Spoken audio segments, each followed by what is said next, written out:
Baik, perkenalkan saya Yogi Narko dengan NIM 13240 akan memaparkan hasil kerja saya mengenai self-driven find, seek, and like hit, seek, like, and hit untuk pemenuhan tugas L403 Maprakir Robotika mengenai seminar robotika. Jadi yang akan dibahas pada seminar ini ada 6 bagian, mulai dari latar belakang, prinsip perancangan, mekanisme alat kerjanya, pemodelan, hasil eksperimen, dan terakhir kesimpulan. Jadi latar belakangnya ada tiga, yaitu terinspirasi dari alam. Jadi robot yang bergerak atau tumbuh ke arah cahaya gitu, atau panas seperti tanaman. Lalu kesulitan dalam navigasi lingkungan yang gelap atau kompleks.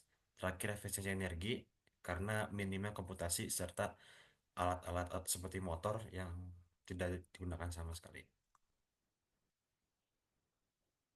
Jadi prinsip rancangannya pertama membuat robot biomimetik.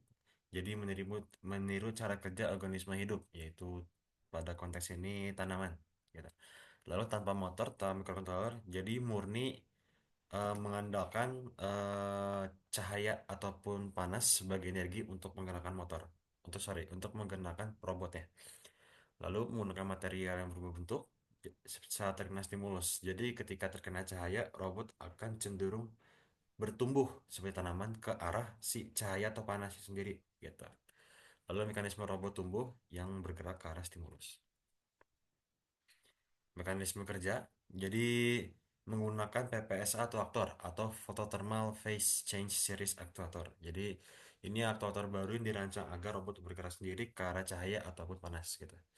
Jadi ini strukturnya tabung dari plastik transparan dilapisi lilin, jadi ada fotoabsorber juga untuk menganalisis panas atau cahaya ini. Jadi cara kerjanya yaitu ada cahaya atau panas, lalu lilinnya meleleh. Jadi tekanan dari sistem berubah, tabungnya memanjang.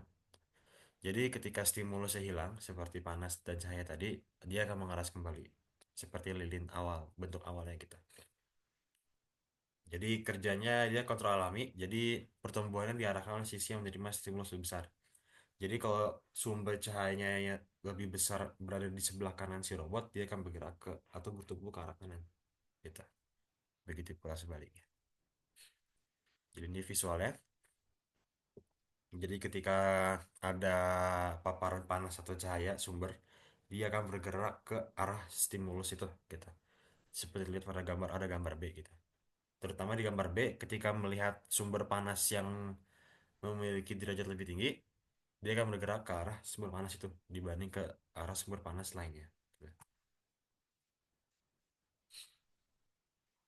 Lalu pemodelannya, jadi ada tiga jenis pemodelan untuk alat ini. Pertama ada SPAM model, Soft Pneumatic Artificial Muscle. Jadi dia yang menentukan bagaimana robot bisa memanjang, seperti menghitung gaya tekanan, dan lainnya. Gitu.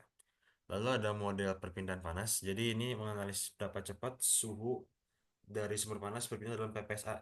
Gitu. Jadi PPSA yang tadi aktuatornya. Jadi ketika sumber panas diterima oleh PPSA seberapa cepat, nah dia yang akan mengatur pergerakannya kan gitu. Dan juga waktu aktivasi waktu aktor. Jadi ketika sumbernya memberikan cahaya atau panas ke si aktuator, berapa lama yang dibutuhkan agar aktuatornya aktif dan membuat robot ini bertumbuh istilahnya. Lalu kinematika menggunakan gerak belok akibat perpindahan panjang. Gitu. Jadi hasil dari semua ini robot berbelok menuju arah stimulusnya gitu. Ini hasil eksperimennya, jadi ada 4 bagian. Empat bagian eksperimen yang dilakukan gitu untuk pemenuhan si robot ini gitu supaya dapat dijalankan. Ada force contraction ratio, ada contraction ratio terhadap flux eh, terhadap gaya konstan, lalu ada model kinematiknya dan terakhir demonstrasinya.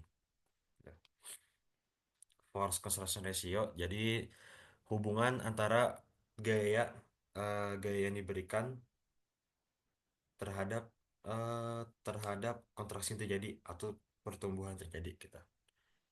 Jadi intinya eh, pada saat suhu tinggi ini, ketika menerima paparan dari sumber, rasio kontraksi akan naik ya. Jadi robot akan bertumbuh. Jadi ternyata gaya yang dihasilkan pun tetap stabil atau menurun sedikit gitu. Ini artinya membuktikan bahwa VPSA masih agak aktif yang bisa dikontrol gitu. Jadi walaupun ada suhu peningkatan, ada kontraksi juga peningkatan, apa tekanannya tidak begitu, sorry, gaya yang dihasilkan tidak begitu berubah banyak gitu. Lalu contraction ratio terhadap flux. Jadi ini ada dua grafik. Yang A itu flux terhadap distance, yaitu yang kedua merupakan kontraksi terhadap terhadap flux, sorry. Jadi untuk flux sendiri kan flux si energinya. Kalau robotnya semakin jauh dari sumber, berarti kan fluxnya akan mengecil gitu. Jadi energi yang ada mengecil.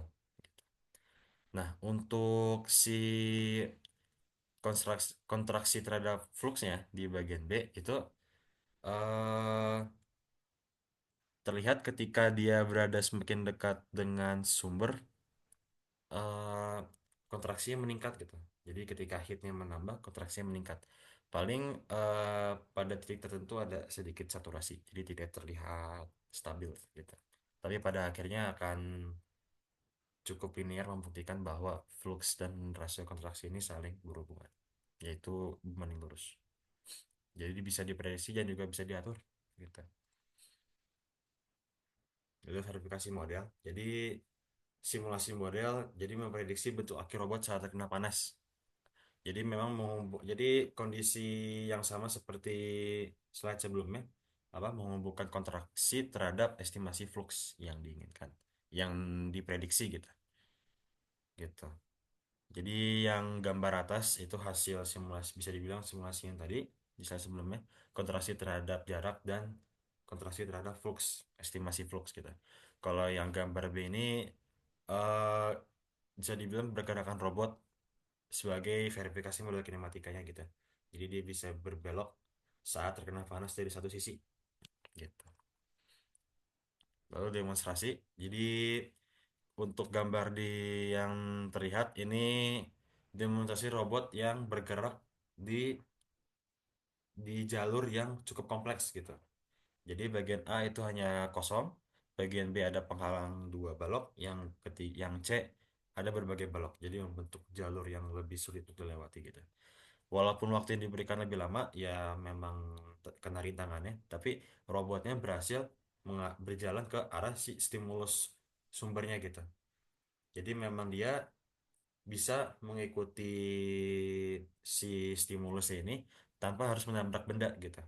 Jadi dengan bantuan verifikasi kinematika tadi juga belok-belokannya juga jadi berhasil membentuk sebuah robot yang dapat bergerak di navigasi yang cukup sulit dilewati dengan memanfaatkan stimulus cahaya dan panas. Kesimpulannya, jadi dengan mekanisme pertumbuhan pasif yang terinspirasi dari tanaman, jadi menawarkan pendekatan baru untuk navigasi otomatis di lingkungan yang kompleks. Hanya mengandalkan material cerdas berbasis perubahan. Jadi dan juga mengandalkan si sumber cahaya dan panas sehingga jadi untuk bergerak ke arah si sumber tersebut tanpa ada yang motor, sensor atau komputasi yang berat. Jadi efisien energi dan minim komputasi. Dan ini juga menjadi potensi yang besar untuk di masa depan untuk mengeksplorasi ruang sempit, area berbahaya dan navigasi berbahaya lainnya.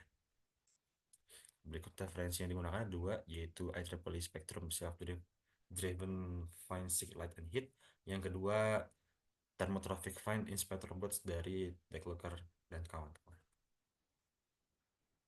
Sekian pemaparan dari saya. Terima kasih.